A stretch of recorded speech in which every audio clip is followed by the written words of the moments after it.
북마케도니아는 최근 5경기에서 3승 1무 1패의 성적을 기록하며 상승세를 보였습니다. 2025년 3월 20일 웨일스와의 경기에서 1대1 무승부를 거두었고 3월 23일에는 카자흐스탄을 3대0으로 완파하며 기세를 올렸습니다. 특히 공격진의 활약이 두드러지며 팀 전체적으로 안정적인 경기력을 보이고 있습니다. 반면 벨기에는 2025년 3월 25일 기준으로 첫 경기를 치르지 않았습니다. 그러나 벨기에는 최근 5경기에서 4승 1무의 성적을 기록하며 강한 전력을 과시했습니다.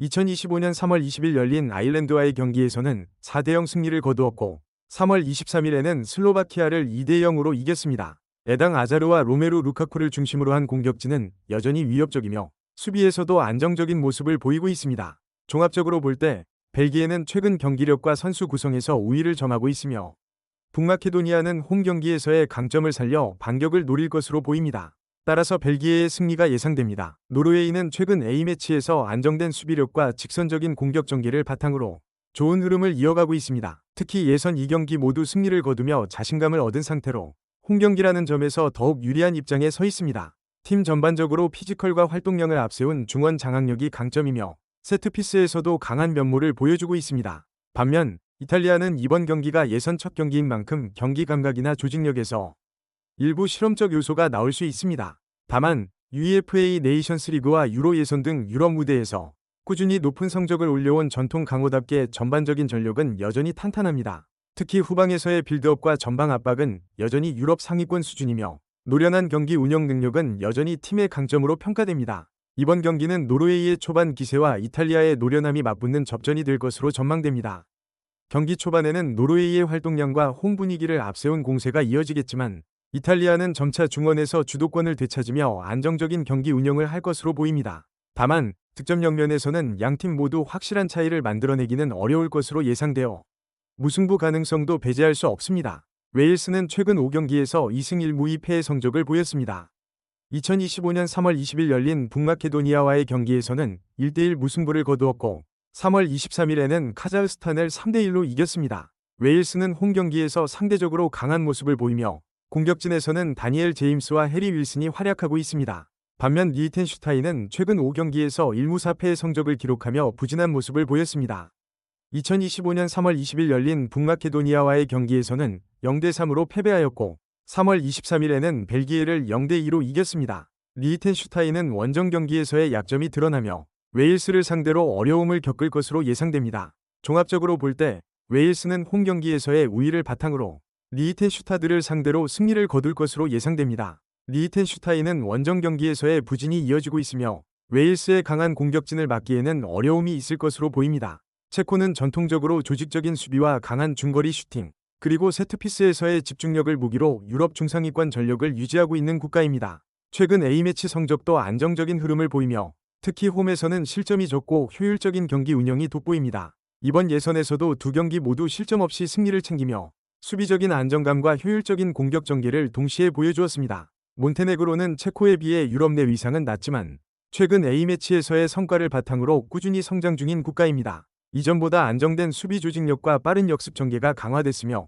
결정적인 순간 집중력을 보여주는 팀입니다. 특히 이번 예선 두 경기에서는 전후반을 잘 나누며 체력 분배와 수비 집중력이 돋보였고 체코와의 맞대결에서도 밀집 수비와 날카로운 역습을 노릴 가능성이 높습니다. 전술적으로는 체코가 점유율을 가져가고 주도권을 쥐는 가운데 몬테네그로는 수비 후 역습으로 응수할 전망입니다. 체코는 세트피스와 중거리 슛을 적극 활용할 것으로 보이며 몬테네그로는 수비 라인을 내리면서 상대의 공간을 차단하고 속공으로 한 방을 노릴 것입니다. 에스토니아는 전통적으로 유럽 내 약체로 분류되지만 최근 몇 년간 수비적인 조직력을 바탕으로 서서히 경쟁력을 갖춰가고 있는 팀입니다.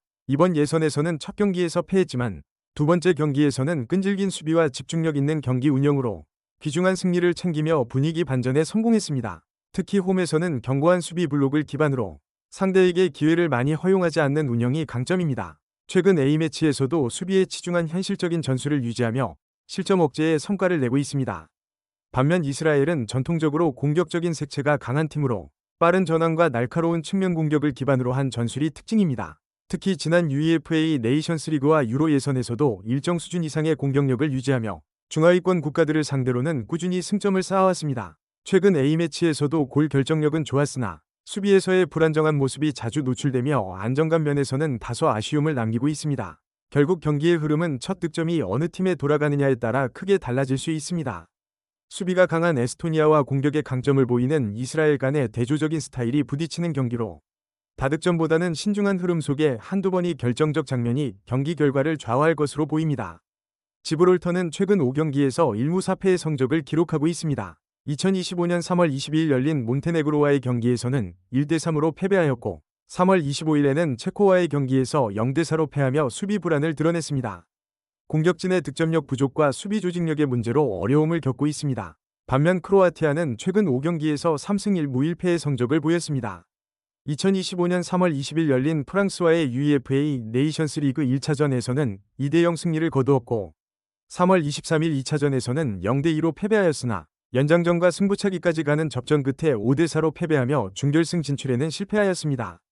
공격진에서는 안테 부디미르와 이반 페리시치가 활약하고 있으며 수비에서도 안정적인 모습을 보이고 있습니다. 종합적으로 볼 때 크로아티아는 최근 경기력과 선수 구성에서 우위를 점하고 있으며 지브롤터는 수비 조직력의 문제를 해결해야 할 과제가 있습니다. 따라서 크로아티아의 승리가 예상됩니다. 콜롬비아는 현재 5승 5무 4패를 기록하며 6위에 올라 있으며 본선 직행권과 플레이오프권 경계에 서 있는 상황입니다. 최근 A매치 흐름도 나쁘지 않습니다. 특히 홈에서는 경기 템포 조절 능력과 강한 전방 압박을 통해 대부분의 상대를 어렵게 만드는 경기 운영을 보여주고 있습니다. 수비라인의 안정감도 높아지면서 불필요한 실점이 줄었고 중원에서의 연결 능력도 개선되며 전체적인 조직력이 상승세에 있습니다. 반면 페루는 남미 예선에서 고전 중입니다. 2승 4무 8패라는 성적은 현실적으로 본선 진출 가능성을 낮추고 있으며 최근 A매치 성적도 전반적으로 부진합니다.